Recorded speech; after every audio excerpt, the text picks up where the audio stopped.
Hello, everybody.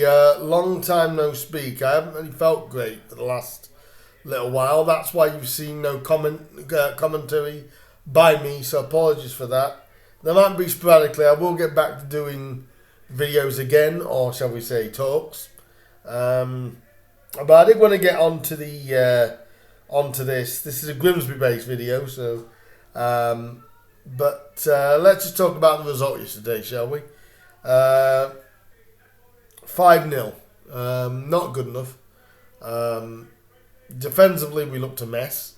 Or we seemed a mess. I wasn't there. Anybody that was, tell me what you honestly think. We sounded a mess on the radio defensively anyway. We didn't seem to have any kick going forward. I know that we got this young lad in from Preston, which I think Paul's been chasing since last summer. And I'm not going to lie and say I'm underwhelmed, and I am. I am underwhelmed by this. It's but I'm not going to, I'm not going to fault Mikey. Hopefully Mikey comes and becomes a good player. But yes, I'm underwhelmed by a loan signing. What annoys me is we don't seem to be able to sign that striker, do we? And that is what... It's not our only problem, because I think we've got the confidence of the defence yesterday seemed shot. They looked nervous. It sounded like they were nervous, and I'm surprised he put Niall Maran. Obviously with Luke Waterfall, we're missing Luke, and that will,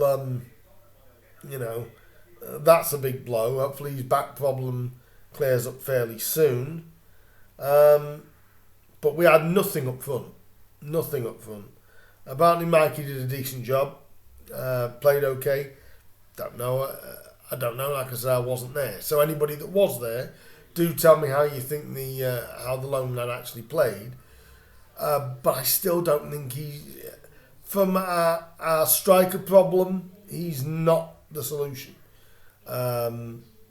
We need to start getting strikers in. We need to start getting strikers in, to be honest. But you also can't defend the defence. Yesterday, I know that John Tonda got got pulled up by Paul Hurst yesterday. Because I think John did, I think he worded something wrong that he shouldn't have said. Well, not that he shouldn't have said.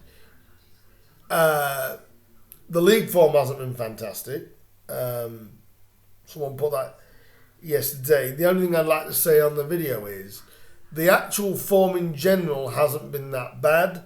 The league form's not been great. But we've only lost more than 3 games straight. So we don't go on massive losing runs, really. And that is something that I've seen on social media over the last couple of weeks. We're not going on big losing runs, but when we are losing at the moment, we're losing quite heavily. Seems to me if Town score first, we're okay. If we concede first, we seem to be losing quite a few goals. Like I said, when we lost to Harrogate over Christmas, I wasn't there, but I watched it on stream. We shouldn't have lost that game. We were far better than them. Defensively, we just cracked. And then losing to Salford 4-1, we collapsed defensively there. And we did it again yesterday once Danny Amos got sent off, which I don't think anybody can complain about. We capitulated after that. We only conceded 1 before that, but we capitulated after that, and it could have been 7 or 8. So defensively, we've not been good enough throughout the last 6 weeks. I say that, and we got 2 clean sheets back to back. So we know we can do it, but I think it's if we concede first, we seem to be conceding a few. Once we concede a few. So I think the defence is fragile if we concede. I have seen just today, actually, I've just seen some fans going absolutely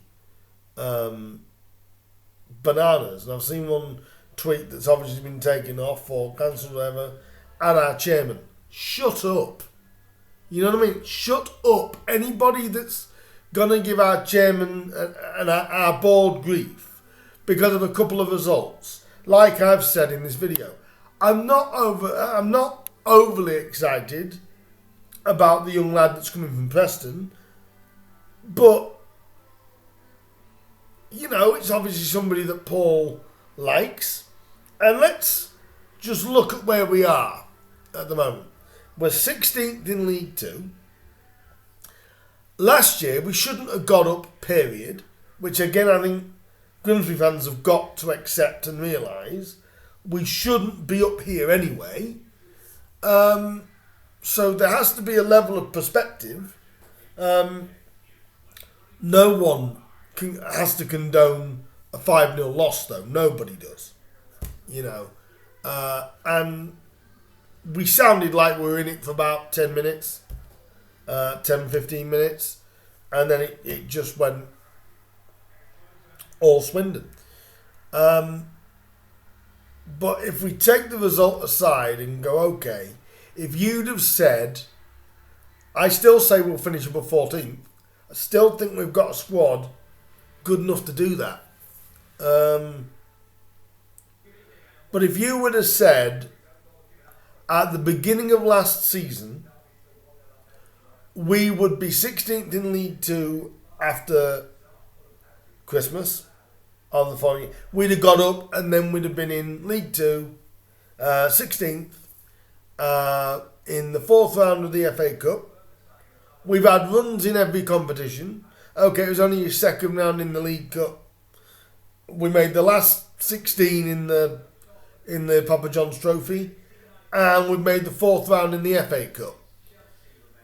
You know, my only bugbear right now is that we don't seem to be able to attract a marquee striker.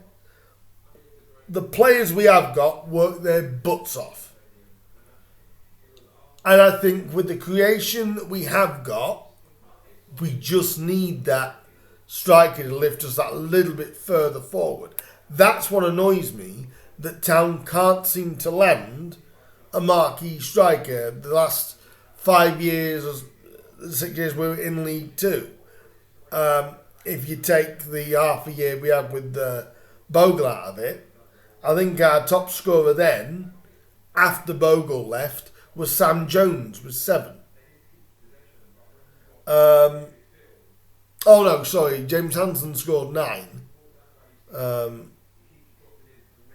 one year, but we haven't really had that marquee go there, they're going to get you 15 goals. And I'm usually like, you know, as long as you're getting goals throughout the side. But when I'm looking at clubs around us and clubs that are no bigger than us, let's be frank, they're signing strikers that's unreal that they are. And Grimsby seem to be going for a lone lad from Preston. But, you know, we have to get behind this lad. And like I've said earlier in this video, good luck to him. I love the fact my phone's gone off 3 times during this video. But, no, I think anybody giving abuse, stop it. You're entitled to an opinion, by all means. I'm not happy with the result yesterday. No Mariners fans will be happy with that result yesterday. I'm not happy with the way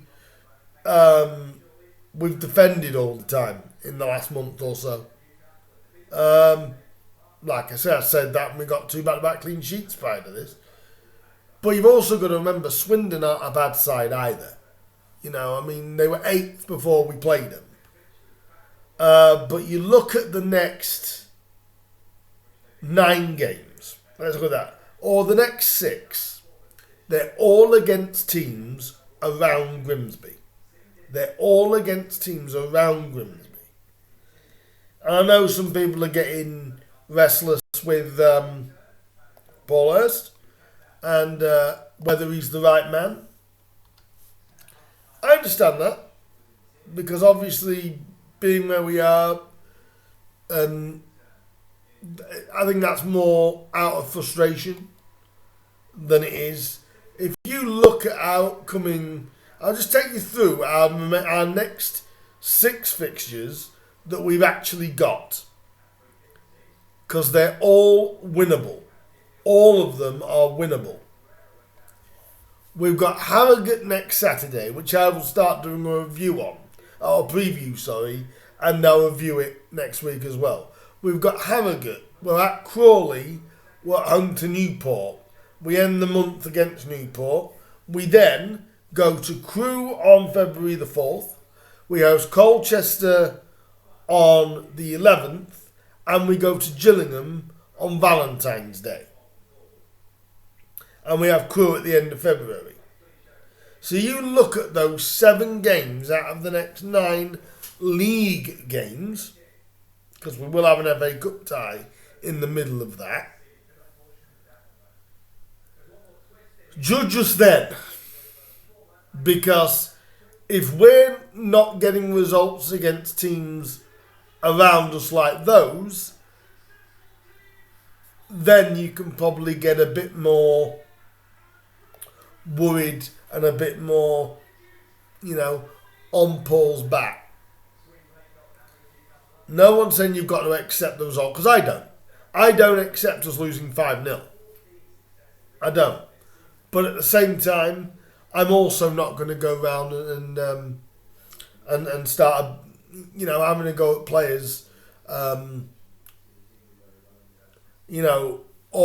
if there's any abuse, stop it, because the players don't deserve that, the board don't deserve that, Paul doesn't deserve that. They know yesterday wasn't acceptable. They know probably a few of our last defensive performances, mainly Salford and mainly Harrogate, defensively has not been good enough. They know that. But once we get Luke Ward 4 back and we get the rest of them back, and Paul's got 2 weeks of the window left. So we've got to see what he does in the next fortnight.